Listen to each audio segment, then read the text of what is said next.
Hi guys, I'm Shelley and welcome to what I expect to be a very excited me during this video.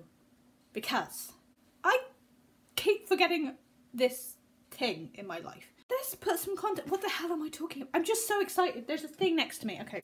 This box. Oh, it's so heavy. It's currently resting. Actually, it's quite nice to just lean on. So this box holds what can only be classed as one of the loves of my life, which is vinyl. I grew up in a time where vinyl was everywhere. My mum and dad grew up in the 60s and 70s where there only was vinyl. CDs and tapes were kind of not around.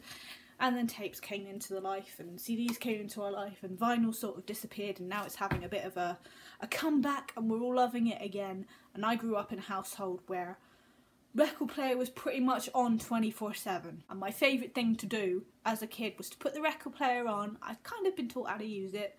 Sometimes I had to go and get my mum and dad to turn the record over, but was to get all the records out on the floor, put them all out, play them and run around them in a circle.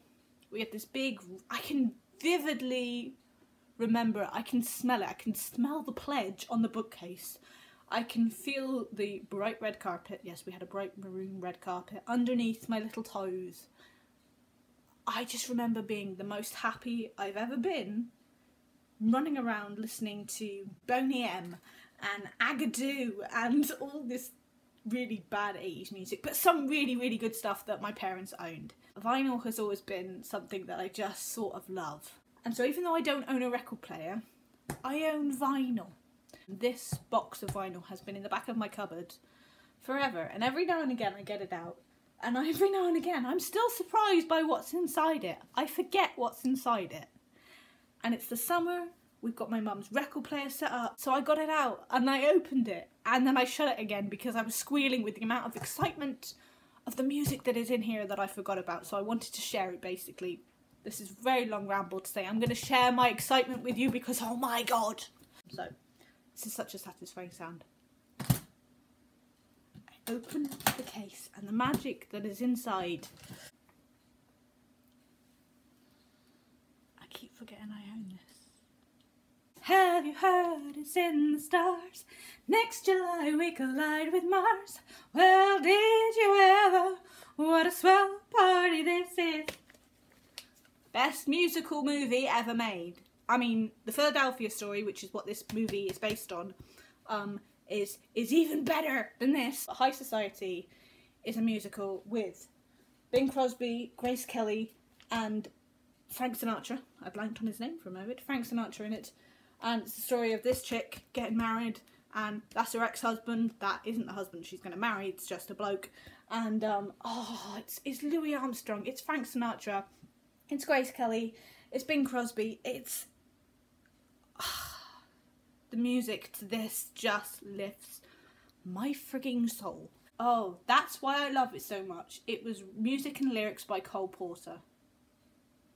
Now I know why I love it so much. But there's a song in this movie called Did You Ever, where Frank Sinatra and Bing Crosby are supposed to be drunk at a party and they're just like the backward and forwarding. I have learnt Frank Sinatra's part off by heart. Even with the drunkenness, I wanted to be in that so much. I didn't want to be Grace Kelly. I mean, she's pretty and she gets to... No, I want to play Frank Sinatra in this movie. I love it. And there is a little indie band that some of you may know, probably a lot of you won't, called Star Sailor. And this album is called Silence is Easy. This is the first vinyl I bought as a teenager kind of thing. This was as I was getting back into vinyl. I love Star Sailor. I have loved them for a very, very long time. They defined my teenage years, and they were doing a tour of record shops to promote this new album. And so I bought this record so that I could take it and get it signed by the boys. So there's 4 of them all together. I can't remember their names, but just... Next up, Madman Across the Water by Elton John. This was bought for one good reason. Hold me closer, tiny dancer. I cannot do the song justice. So the first time I ever heard Tiny Dancer was... It's a bit of a weird way of coming across it. The movie My Girl 2. I have an inception with My Girl, you'll find that out later because that's also in here. There is a scene where the main character is going onto an airplane. Blue Jean Baby, LA Lady starts playing.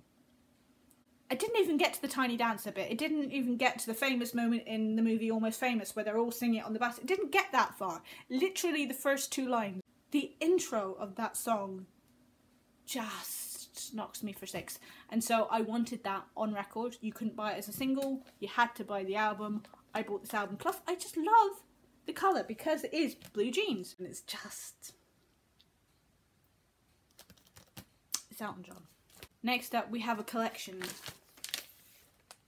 of Satchel Mouth, of Louie Armstrong. My obsession for Louie Armstrong started with, it has to have started with High Society. I mean, I probably knew about him before that, but once I saw him in High Society, that was it.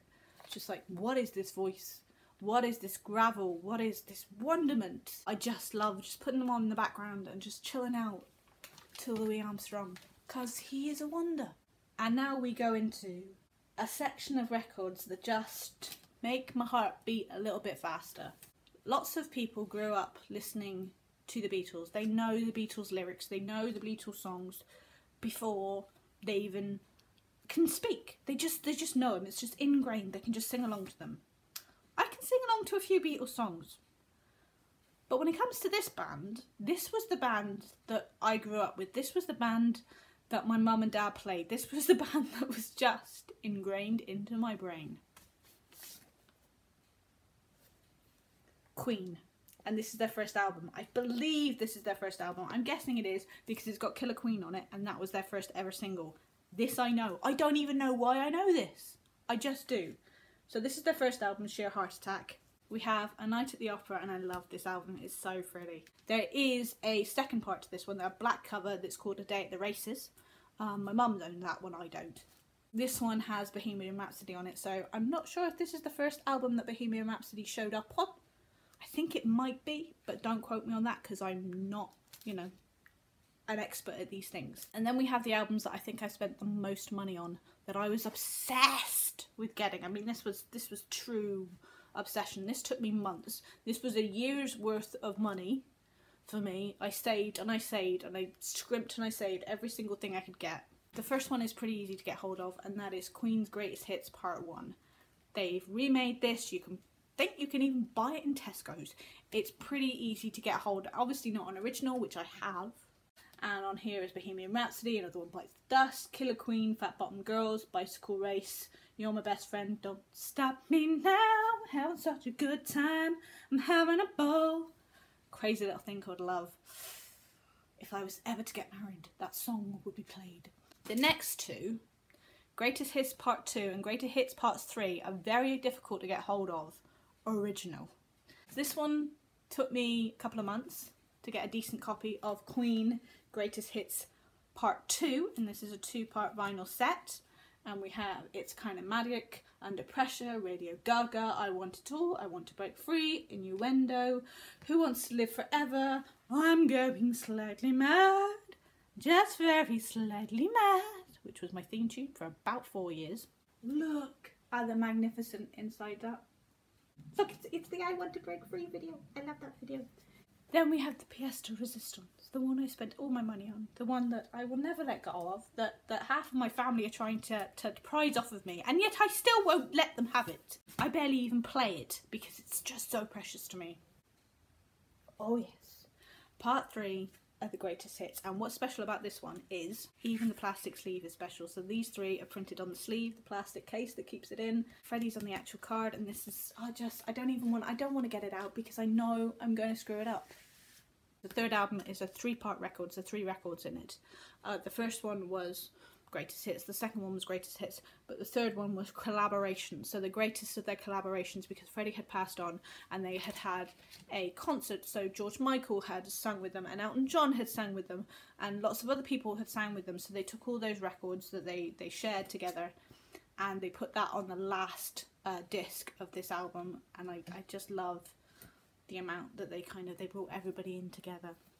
And this is my prized possession. I think this is probably the most expensive thing I frigging own. And that is all my big album records. I'm going to do a second video, which is going to be part 2, which is going to be the singles that I own, because I own a lot of singles and they make me very, very happy, because I just own some happy things. So I hope you enjoyed me getting very happy looking at all this stuff, and I just realised that I've actually missed one out, and it's up on the wall there, and I will zoom in and show it to you in a minute. A little while ago, a movie called Love, Simon came out, and they put the soundtrack on vinyl, and I couldn't help myself. I just couldn't. That is the latest one I've bought. It just makes me happy to look at it. I hope you guys are good. Thanks for listening to me waffle, and I will see you guys soon. Bye.